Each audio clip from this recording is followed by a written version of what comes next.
A cavity may appear below the gum tissue and is often only revealed with X-rays.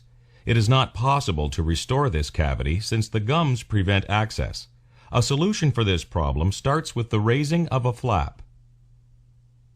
Different instruments, including the dentist's drill, are used to reduce the bone height, and this new bone architecture is prepared to support the gums in a lower position on the root of the tooth. The new bone topography must follow all the previous peaks and valleys. The gums are then repositioned on the prepared bone, which now supports the gums below the cavity. The cavity can now be accessed. In this situation, a resin filling is used to restore the cavity. The cavity is accessible and removed, followed by the resin placement. The reason the procedure is called crown lengthening is because the crown tends to look longer after the procedure.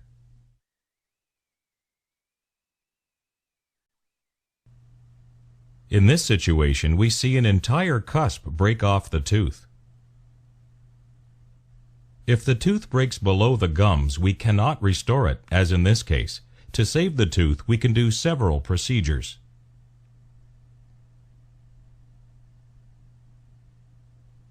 First, we raise a gingival flap for access, and then we reduce the bone level so that the bone is a certain minimum distance below the fracture.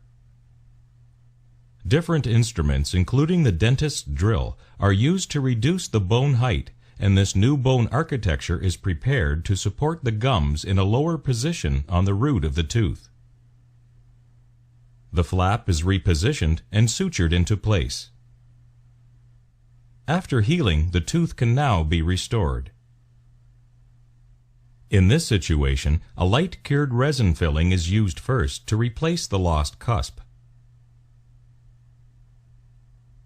This may be adequate in some situations, but the best way to restore a tooth with a large fracture is with a crown. The tooth is prepared and the crown cemented on top. Initially, there may be gum spaces missing between the teeth, but if the distance between the bone and the contact point is less than 5 millimeters, the tissue will eventually fill in these areas.